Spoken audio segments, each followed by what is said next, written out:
ओम श्री परमात्मने नमः। ओम नमो भगवते वासुदेवाय। आज श्रीमद् भागवत महापुराण कथा। आज से हम सब पंचम स्कंद की कथाओं का रसपान किया करेंगे। पंचम स्कंद के अध्याय 1 की पावन कथा में हम आज सुनेंगे प्रियव्रत का चरित्र। कथा शुरू करने से पहले मैं आप सबको बताना चाहूंगी कि अब से रोज यह कथाएं आपको पिछले निर्धारित समय यानी कि हर दिन दोपहर 2 बजे सुनने को मिला करेंगी। पिछले कुछ दिनों से आप सबको श्रीमद् भागवत की कथाएं सुनने को नहीं मिल रही थी। कारण आप सब भली भांति जानते ही हैं। इसके लिए मैं आपसे क्षमा चाहती हूँ। जिस प्रकार आपने मुझे और चैनल को सपोर्ट और प्यार दिया, उसी प्रकार आशा करती हूँ कि आप अपना यह सपोर्ट और प्यार आगे भी बनाए रखेंगे। आप सब कथाएं तो सुन लेते हैं, लेकिन वीडियोस को आप लोग लाइक और कमेंट करना भूल जाते हैं कहीं ना कहीं। तो आप ऐसा ना करें। कथा सुनने के बाद वीडियोस को लाइक करें और कमेंट भी जरूर करें। इसी माध्यम से हमारे बीच जुड़ाव गहरा होता है, मेरे काम करने की शक्ति बढ़ती है। एप्रिशिएट करते हैं आप सब। जब जरूरी नहीं है कि आप लाइक ही करें, आप वीडियोस को डिसलाइक भी कर सकते हैं, लेकिन चुपचाप मत जाइए। एक और बात कहना चाहूंगी आप सबसे। श्रीमद् भागवत महापुराण की कथाओं को सुनने और कहने का अवसर कुछ महाभाग्यशाली लोगों को ही मिलता है। कुछ पुण्यवान लोग ही इन कथाओं का श्रवण करते हैं। जब भी आप किसी कथा का रसपान करते हैं तो आप जो वीडियोस में पिक्चर दिखाई जाती है, उस पिक्चर में ध्यान न दे करके अपनी आंखें बंद करके अपने मन की आंखों से जो कथा सुनाई जाती है, उस कथा का सारा वृत्तांत अपने मन की आंखों से देखेंगे तो आपको कथा को सुनने में और भी अधिक आनंद आएगा। बहुत ही भाग्यशाली होते हैं वो लोग जो श्रीमद् भागवत महापुराण की कथाओं का आनंद लेते हैं। आप सभी बहुत भाग्यशाली हैं और मैं भी बहुत भाग्यशाली हूँ कि मुझे इन कथाओं को आप सबको सुनाने का सुअवसर प्राप्त हुआ है। आइए, अब बातें तो बहुत हो गई, अब कथा की ओर चलते हैं। ओम श्री कृष्णाय नमो नमः। राजा परीक्षित ने पूछा कि हे मुने, महाराज प्रियव्रत तो बड़े ही भगवत भगत और आत्माराम थे। उनके ग्रस्त आश्रम में रुचि कैसे हुई, जिसमें फंसने के कारण मनुष्य को अपने स्वरूप की विस्मृति होती है और वह कर्म बंधन में बंध जाता है। हे विप्रवर, निश्चय ही ऐसे निसंग महापुरुषों का इस प्रकार ग्रस्त आश्रम में अभिनिवेश होना उचित नहीं है। इसमें किसी प्रकार का संदेह नहीं कि जिनका चित्त पुण्य कीर्ति श्री हरि के चरणों की शीतल छाया का आश्रय लेकर शांत हो गया है, उन महापुरुषों के कुटुंब आदि में कभी आसक्ति नहीं हो सकती। हे ब्राह्मण, मुझे इस बात का बड़ा संदेह है कि महाराज प्रियव्रत ने स्त्री, घर और पुत्र आदि में आसक्त रहकर भी किस प्रकार से सिद्धि प्राप्त कर ली और क्यों कर उनकी भगवान श्री कृष्ण में अविचल भक्ति हुई। श्री शुकदेव जी ने परीक्षित की इस बात को सुनकर उनसे कहा कि हे राजन, तुम्हारा कथन बहुत ठीक है। जिनका चित्त पवित्र कीर्ति श्री हरि के परम मधुर चरण कमल मकरंद के रस में सराबोर हो गया है, वे किसी विघ्न बाधा के कारण रुकावट आ जाने पर भी भगवत भगत परम हंसों के प्रिय श्री वासुदेव भगवान की कथा श्रवण रूपी परम कल्याणमय मार्ग को प्राय छोड़ते नहीं हैं। हे राजन, राजकुमार प्रियव्रत बड़े भगवत भगत थे। श्री नारद जी के चरणों की सेवा करने से उन्हें सहज में ही परमार्थ तत्व का बोध हो गया था। वे ब्रह्मा सत्र की दीक्षा, निरंतर ब्रह्मा अभ्यास में जीवन बिताने का नियम लेने वाले ही थे कि उसी समय उनके पिता स्वयंभू मनु ने उन्हें पृथ्वी पालन के लिए शास्त्र में बताए हुए सभी श्रेष्ठ गुणों से पूर्णतया संपन्न देखकर राज्य शासन के लिए आज्ञा दी। किंतु प्रियव्रत अखंड समाधि योग के द्वारा अपनी सारी इंद्रियों और क्रियाओं को भगवान वासुदेव के चरणों में ही समर्पण कर चुके थे। अतः पिता की आज्ञा किसी प्रकार उल्लंघन करने योग्य न होने पर भी यह सोचकर कि राज्य अधिकार पाकर मेरा आत्म स्वरूप स्त्री पुत्र आदि असत प्रपंच से आच्छादित हो जाएगा, राज्य और कुटुंब की चिंता में फंसकर मैं परमार्थ तत्व को प्राय भूल जाऊंगा, उन्होंने उसे स्वीकार न किया। आदिदेव स्वयंभू भगवान ब्रह्मा जी को निरंतर इस गुणमय प्रपंच की वृद्धि का विचार रहता है। वे सारे संसार के जीवों का अभिप्राय जानते रहते हैं। जब उन्होंने प्रियव्रत की ऐसी प्रवृत्ति देखी, तब वे मूर्तिमान चारों वेद और मरीचि आदि पार्षदों को साथ में लिए हुए अपने लोक से उतरे।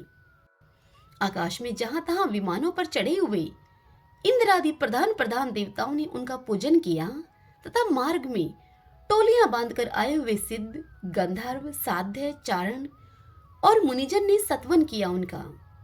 इस प्रकार जगह जगह आदर सम्मान पाते हुए वे साक्षात नक्षत्रनाथ चंद्रमा के समान गगनमादन की घाटी को प्रकाशित करते हुए प्रियव्रत के पास जा पहुंचे। प्रियव्रत को आत्मविद्या का उपदेश देने के लिए वहां नारद जी भी आए हुए थे। ब्रह्मा जी के वहां पहुंचने पर उनके वाहन हंस को देखकर देव ऋषि नारद जी जान गए कि हमारे पिता भगवान ब्रह्मा जी पधारे हैं। अतः वे स्वयंभू मनु और प्रियव्रत के सहित तुरंत खड़े हो गए और सभी ने उनको हाथ जोड़कर प्रणाम किया। हे परीक्षित, नारद जी ने उनकी अनेक प्रकार से पूजा की और सुमधुर वचनों से उनके गुण और अवतार की उत्कृष्टता का वर्णन किया। तब आदि पुरुष भगवान ब्रह्मा जी ने प्रियव्रत की ओर मंद मुस्कान युक्त दया दृष्टि से देखते हुए उनसे इस प्रकार से कहा। श्री ब्रह्मा जी ने कहा कि बेटा, मैं तुमसे सत्य सिद्धांत की बात कहता हूँ, ध्यान देकर सुनो। तुम्हें अपरमेय श्री हरि के प्रति किसी प्रकार की दोष दृष्टि नहीं रखनी चाहिए। तुम्ही क्या, हम महादेव जी और तुम्हारे पिता स्वयंभू मनु और तुम्हारे गुरु ये महर्षि नारद भी विवश होकर उन्हीं की आज्ञा का पालन करते हैं। उनके विधान को कोई भी देहधारी न तो तप, विद्या, योग बल या बुद्धि बल से, न अर्थ या धर्म की शक्ति से और न स्वयं या किसी दूसरे की सहायता से ही टाल सकता है। हे प्रियवर, उसी अव्यक्त ईश्वर के दिए हुए शरीर को सब जीव जन्म, मरण, शोक, मोह, भय और सुख दुख का भोग करने तथा कर्म करने के लिए सदा धारण करते हैं। हे वत्स, जिस प्रकार रस्सी से नथा हुआ पशु मनुष्यों का बोझ ढोता है, उसी प्रकार परमात्मा के वेदवाणी रूप बड़ी रस्सी में सतव आदि गुण, सात्विक आदि कर्म और उनके ब्राह्मण आदि वाक्यों की मजबूत डोरी से जकड़े हुए हम सब लोग उन्हीं की इच्छा के अनुसार कर्म में लगे रहते हैं और उसके द्वारा उनकी पूजा करते रहते हैं। हमारे गुण और कर्मों के अनुसार प्रभु ने हमें जिस योनि में डाल दिया है, उसी को स्वीकार करके वे जैसी व्यवस्था करते हैं, उसी के अनुसार हम सुख या दुख भोगते रहते हैं। हमें उनकी इच्छा का उसी प्रकार अनुसरण करना पड़ता है जैसे कि किसी अंधे को आंखों वाले पुरुष का अनुसरण करना पड़ता है। मुक्त पुरुष भी प्रारब्ध का भोग करता हुआ भगवान की इच्छा के अनुसार अपने शरीर को धारण करता ही है। ठीक वैसे ही जैसे कि मनुष्य की निद्रा टूट जाने पर भी स्वप्न में अनुभव किए हुए पदार्थों का स्मरण होता है, इस अवस्था में भी उसको अभिमान नहीं होता और विषय वासना के जिन संस्कारों के कारण दूसरा जन्म होता है, उन्हें वह स्वीकार नहीं करता।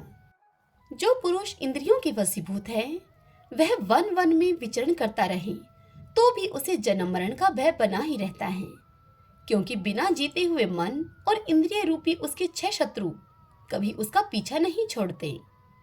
जो बुद्धिमान पुरुष इंद्रियों को जीतकर अपनी आत्मा में ही रमण करता है, उसका ग्रस्त आश्रम भी क्या बिगाड़ सकता है भला। जिसे इन 6 शत्रुओं को जीतने की इच्छा हो, वह पहले घर में रहकर ही उनका अत्यंत निरोध करते हुए उन्हें वश में करने का प्रयत्न करे। किले में सुरक्षित रहकर लड़ने वाला राजा अपने प्रबल शत्रुओं को भी जीत लेता है। फिर जब इन शत्रुओं का बल अत्यंत क्षीण हो जाए, तब विद्वान पुरुष इच्छा के अनुसार विचर सकता है। तुम यद्यपि श्री कमलनाथ भगवान के चरण कमल की कली रूप किले के आश्रित रहकर इन 6 शत्रुओं को जीत चुके हो, तो भी तुम पहले इन पुराण पुरुष के दिए हुए भोगों को भोगो, इसके बाद निसंग होकर अपने आत्म स्वरूप में स्थित हो जाना। श्री शुकदेव जी परीक्षित से कहते हैं कि जब त्रिलोकी के गुरु श्री ब्रह्मा जी ने इस प्रकार से कहा, तो परम भक्त प्रियव्रत ने छोटे होने के कारण नम्रता से सिर झुका लिया और फिर जो आज्ञा, इस प्रकार से कहकर बड़े आदर पूर्वक उन्होंने उनका आदेश सिरोधार्य किया। तब स्वयंभू मनु ने प्रसन्न होकर भगवान ब्रह्मा जी की विधिवत पूजा की। इसके पश्चात वे मन और वाणी के अपविषय, अपने आश्रय तथा सर्व व्यवहार अतीत पर ब्रह्मा का चिंतन करते हुए अपने लोक को चले गए। इस समय प्रियव्रत और नारद जी सरल भाव से उनकी ओर देख रहे थे। मनु जी ने इस प्रकार ब्रह्मा जी की कृपा से अपना मनोरथ पूर्ण हो जाने पर देव ऋषि नारद की आज्ञा से प्रियव्रत को संपूर्ण भूमंडल की रक्षा का भार सौंप दिया और स्वयं विषय रूपी वैशल्य जल से भरे हुए ग्रस्त आश्रम रूपी दुष्तर जलाशय की भोग इच्छा से निवृत्त हो गए। अब पृथ्वीपति महाराज प्रियव्रत भगवान की इच्छा से राज्य शासन के कार्य में नियुक्त हुए, जो संपूर्ण जगत को बंधन से छुड़ाने में अत्यंत समर्थ है। उन आदि पुरुष श्री भगवान के चरण युगल का निरंतर ध्यान करते रहने से यद्यपि उनके राग आदि सभी मल नष्ट हो चुके थे और उनका हृदय भी अत्यंत शुद्ध था, तथापि बड़ों का मान रखने के लिए पृथ्वी का शासन करने लगे। अब तदंतर उन्होंने प्रजापति विश्वकर्मा की पुत्री बृहस्पति से विवाह किया। उससे उनके 10 पुत्र हुए। वे सब उन्हीं के समान शीलवान, गुणी, कर्मनिष्ठ, रूपवान और पराक्रमी थे।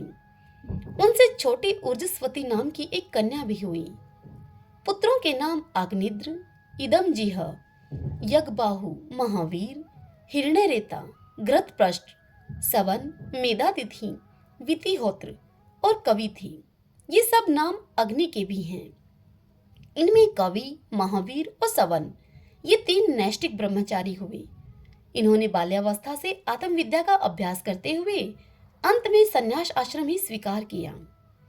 इन निर्वर्ती प्रायण महर्षियों ने संन्यास आश्रम में ही रहते हुए समस्त जीवों के अधिष्ठान और भवबंधन से डरे हुए लोगों को आश्रय देने वाले भगवान वासुदेव के परम सुंदर चरण अरविंदों का निरंतर चिंतन किया। उन्हें इस चिंतन से प्राप्त हुए अखंड और श्रेष्ठ भक्ति योग से उनका अंतःकरण सर्वथा शुद्ध हो गया और उसमें श्री भगवान का आविर्भाव हुआ। तब देह आदि उपाधि के निर्वर्ती हो जाने से उनकी आत्मा की संपूर्ण जीवों के आत्मभूत प्रत्यगात्मा में एक ही भाव से स्थिति हो गई।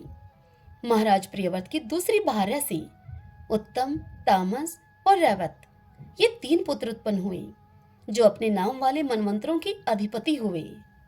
इस प्रकार कवि आदि 3 पुत्रों के निर्वर्ती प्रायण हो जाने पर राजा प्रियव्रत ने 11 अर्बुद वर्षों तक पृथ्वी का शासन किया। जिस समय वे अपनी अखंड पुरुषार्थमयी और वीरशालिनी भुजाओं से धनुष की डोरी खींचकर टंकार करते थे, उस समय डर के मारे सभी धर्मद्रोही न जाने कहां छिप जाते थे।